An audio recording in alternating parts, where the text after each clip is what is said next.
Hey guys, welcome back to knowledge treasure hunters. I hope आप सभी की पढ़ाई काफ़ी ज़्यादा शानदार चल रही होगी और उसी शानदार पढ़ाई को और ज़्यादा शानदार बनाने के लिए हमने एक नई सीरीज स्टार्ट की थी। सीरीज थी हमारी आर्ट एंड कल्चर की, जिसमें हम नितिन सिंघानिया बुक को कवर कर रहे थे। ऑलरेडी कवर कर दी थी, आज हम उसको ही कंटिन्यू करेंगे।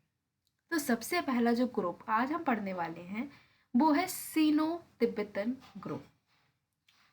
Languages under this group belong to Mongoloid family. याद क्या रखना है यहाँ पर भाई कि ये जो लैंग्वेजेस हैं जो कि सीनो तिब्बतन ग्रुप में आती हैं वो कहाँ से बिलोंग करती हैं, तो वो बिलोंग करती हैं मंगोलॉइड फैमिली से and stretch to all over the Himalayas, north Bihar, north Bengal, Assam and up to the north eastern frontiers of the nation. कहाँ कहाँ ये बोली जाती है? सिनो तिब्बतन लैंग्वेजेस अगर आपको देखनी है तो वो कहाँ कहाँ मिलेंगी? जितना भी हिमालयन रीजन है वहाँ पर बोली जा सकती हैं ये। नॉर्थ बिहार में, नॉर्थ बंगाल में, आसाम में और नॉर्थ ईस्टर्न फ्रंटियर जो है हमारी कंट्री की, वहाँ पर आपको ये लैंग्वेजेस जो हैं वो बोली हुई जाती हुई मिल जाएंगी। These languages are considered to be older than the Indo-Aryan languages. अब अगर बात की जाए तो जो इंडो आर्यन लैंग्वेजेस है जो 74% इंडिया के लोग बोलते हैं, क्या वो ओल्ड है या फिर सीनो तिब्बतन ग्रुप ओल्ड है? तो सीनो तिब्बतन ग्रुप उनसे भी ओल्ड है, इंडो आर्यन लैंग्वेजेस से भी पुराना है Sino Tibetan group and refer to in the oldest Sanskrit literature. अब इसके बारे में बात कहाँ कही गई है? तो कीरताज कीरताज जो है संस्कृत का लिटरेचर है एक, उसमें इन लैंग्वेजेस के बारे में बात की गई है। लेकिन जब ये इतना पुराना है, इतना ज़्यादा पुराना होने के बावजूद भी हमारे इंडिया में बहुत कम लोग ही हैं जो इन लैंग्वेजेस को बोलते हैं। कितने लोग हैं? 0 ही हैं जो कि इस लैंग्वेजेस को बोलते हैं। अब ये जो सीनो तिब्बतन ग्रुप है इसमें कौन कौन सी लैंग्वेजेस आती हैं? इस ग्रुप को हमने और आगे डिवाइड किया है, जिसमें पहला ग्रुप हमारा आता है तिब्बतो वर्मन। तिब्बतो वर्मन जो लैंग्वेजेस हैं इसके अंदर 4 ग्रुप आते हैं: Tibetan, Himalayan, Kinnauri and Limbu, north Assam and Assam Burmese. Tibetan के अंदर कौन से हैं? सिक्किमीज, भूटिया, बाल्टी, शेरपा, लाहुली, लद्दाखी। हिमालयन में कौन सी बोली जाती हैं? किन्नौरी एंड लिम्बू। नॉर्थ असम में अबोर, मीरी, आका, डफला, मिशमी। आसाम बर्मीज में कुकी, चिन, मिकेर, बोडो, नागा। मणिपुरी और मीती जो है वो बहुत इंपॉर्टेंट लैंग्वेज है। इन सब में सबसे इम्पोर्टेंट मणिपुरी में बोल दो या फिर मीती बोल दो, जो कि मणिपुर में बोली जाती है। ये लैंग्वेज बहुत इंपॉर्टेंट है। बाकी ज़्यादातर याद क्या करना है? देखो, इनमें से जो भी ज़्यादा लैंग्वेजेस दिख रही हैं को रेफर करती है, तो ट्राइबल लैंग्वेजेस है ये। ठीक है। उसके बाद में दूसरा ग्रुप इसमें कौन सा आता है? वो है सियामीज चाइनीज। अहोम जो है वो जो लैंग्वेज है वो इससे बिलोंग करती है और ये लैंग्वेज अब इंडियन सब कॉन्टिनेंट में नहीं बोली जाती है। Next is Austric. Languages under this group belong to Austro-Asiatic subfamily which are represented by the languages of Munda or Kol group and spoken in Central, Eastern, Northeastern India. Austric जो है उसके अंदर जो भी languages आती हैं वो मुंडा या फिर कोल ग्रुप को बिलोंग करती हैं और कहाँ बोली जाती हैं? सेंट्रल इंडिया में, ईस्टर्न इंडिया में और नॉर्थ ईस्टर्न इंडिया में। इसमें से कुछ कैसी हैं, कुछ कौन सी हैं आपकी, जैसे कि खासी, निकोबारीज, ये भी बोली जाती हैं। ये जो लैंग्वेजेस हैं ये आर्यंस के आने से पहले ही इंडिया में थी। टेक्स्ट है उसमें इनका वर्णन किया हुआ है। Santhali is the most important language under this group which is spoken among by Santhal tribals of Jharkhand, Bihar and Bengal. इन्हीं लैंग्वेजेस में जो ऑस्ट्रिक ग्रुप चल रहा है उसमें एक लैंग्वेज है Santhali.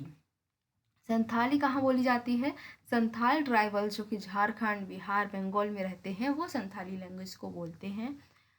With the exception of Khasi and Santali, all Austro Asiatic languages on Indian territory are endangered. मतलब और सब जो हैं लैंग्वेजेस ऑस्ट्रो एशियाटिक वो तो खतरे में है, लेकिन खासी है। दूसरी और लैंग्वेजेस के बारे में बात करें तो कुछ द्रविडियन आदिवासी लैंग्वेजेस हैं जैसे कि गोंडी, ओराउन, प्राजी एक्सेट्रा, जो कि बहुत ही डिस्टिंक्ट हैं और इनको अलग अलग ग्रुप्स, जो ये अभी ग्रुप्स हमने देखे थे उसमें किसी में भी इनको हम डाल नहीं सकते। ठीक है, डिफरेंस देखें अगर हम इंडो आर्यन ग्रुप और द्रविडियन ग्रुप जो है लैंग्वेज की, हमने दो ग्रुप मेनली देखे थे, एक था इंडो आर्यन, दूसरा था द्रविडियन। ठीक है, तो इनमें क्या डिफरेंस है? पहला डिफरेंस तो ये है कि दोनों लैंग्वेज गए हैं। दूसरा कि जो दोनों ग्रुप्स हैं इनकी ग्रामर भी अलग अलग है। Grammatic structure of Dravidian family है एग्लूटिनेटिव, मतलब क्या कि जो कॉम्बिनेशन यूज करा जा रहा है इसमें रूट वर्ड्स का, वो जो वर्ड्स हैं उनसे बदलाव नहीं किया जा रहा है, ऐसे ही उसको कंबाइन कर लिया जा रहा है। वहीं पर इंडो आर्यन ग्रुप की बात करें तो जो वर्ड्स हैं वो ग्रामेटिक फंक्शन कैसा है उसके अकॉर्डिंग नहीं बदलते हैं। अब थोड़ा सा इम्पोर्टेंट, अभी तक पढ़ा सब कुछ इम्पोर्टेंट है, लेकिन उससे भी थोड़ा ज़्यादा इम्पोर्टेंट जो हमारी पार्ट है वो यहाँ से कंटिन्यू होता है, जिसमें हम ऑफिशियल लैंग्वेजेस की बात करेंगे कि हमारी इंडिया में ऑफिशियल लैंग्वेजेस कौन सी हैं, या कोई नेशनल लैंग्वेज है या नहीं है, ये सब कुछ इसमें हम देखने वाले हैं।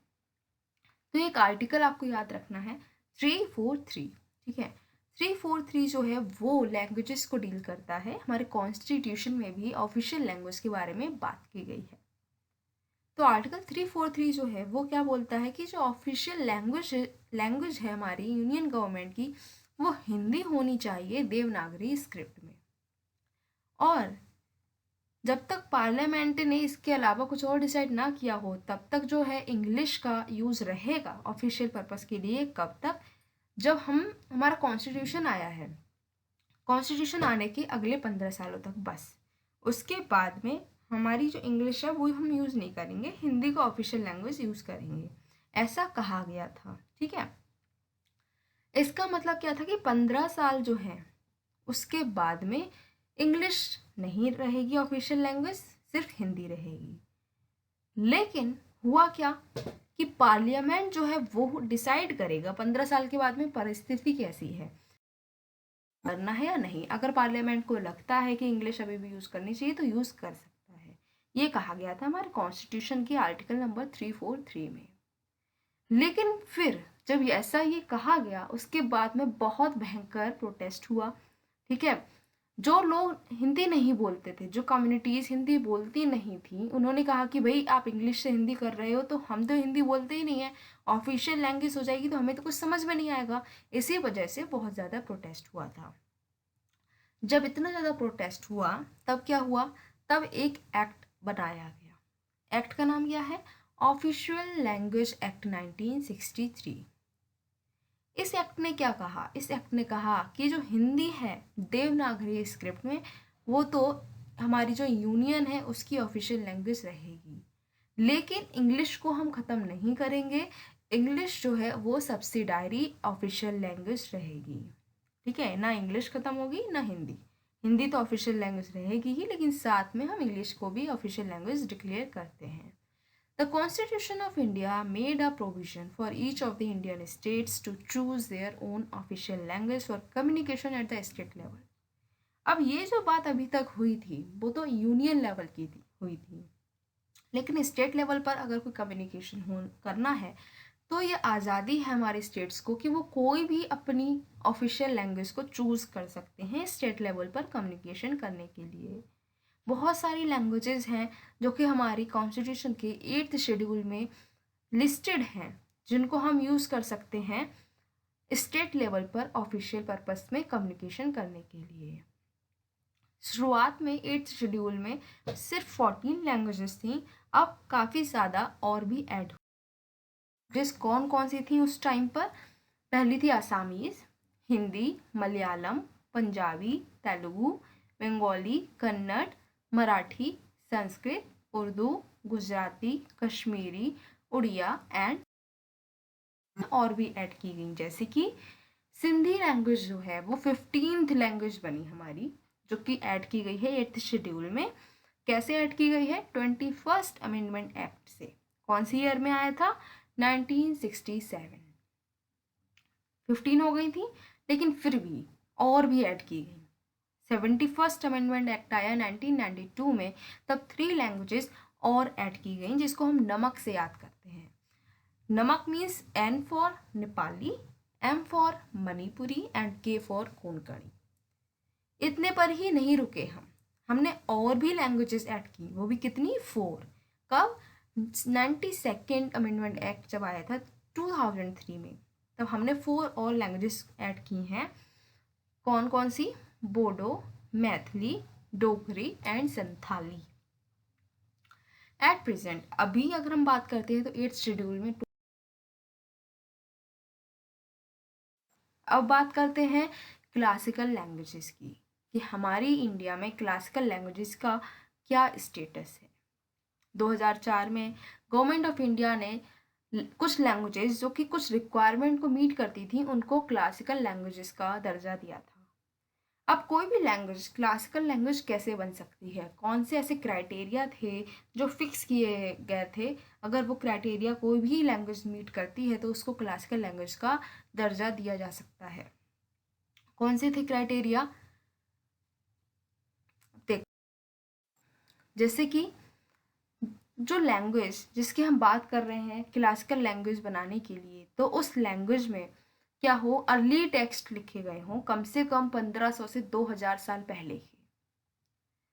Body of ancient literature text which is consider valuable heritage. ठीक है, ऐसे ही नहीं कुछ भी लिखा हो, कोई हमारी वैल्यूएबल हेरिटेज हो, ठीक है, जो कि जनरेशन्स ऑफ स्पीकर जो हैं उसको संजो कर रखे हों, कोई एंशियंट लिटरेचर हो। ठीक है, लिटरेरी ट्रेडिशन जो है वो ऐसा ना हो कि किसी लैंग्वेज को हमने ट्रांसलेट करके रख दिया, नहीं, ओरिजिनल होना चाहिए। उसके बाद में क्लासिकल लैंग्वेज एंड लिटरेचर जो है वो मॉडर्न जो लैंग्वेज है उससे डिस्टिंक्ट होना चाहिए। ठीक है, देयर में also be a discontinuity between the classical language and its later forms. ठीक है, अभी जो चल रहा है और जो पहले है उनके बीच में डिसकंटिन्यूटी होनी चाहिए। ये 3-4 क्राइटेरिया हैं जो अगर कोई लैंग्वेज मीट करती है तब वो क्लासिकल लैंग्वेज बन जाएगी। पहली चीज़ कि 1500 से 2000 साल पहले की कोई भी लिटरेरी टेक्स्ट मिलना चाहिए। वो लिटरेरी टेक्स्ट ऐसा होना चाहिए कि वैल्यूएबल हेरिटेज हो हमारे लिए, जनरेशन से वो उसको सजो कर रखा गया हो। वो टेक्स्ट जो मिला है वो ओरिजिनल होना चाहिए, और अभी जो लैंग्वेजेस हैं उससे उसमें कुछ ना कुछ डिस्टिंक्टनेस हमें मिलनी चाहिए। आ चुकी हैं। पहली है तमिल।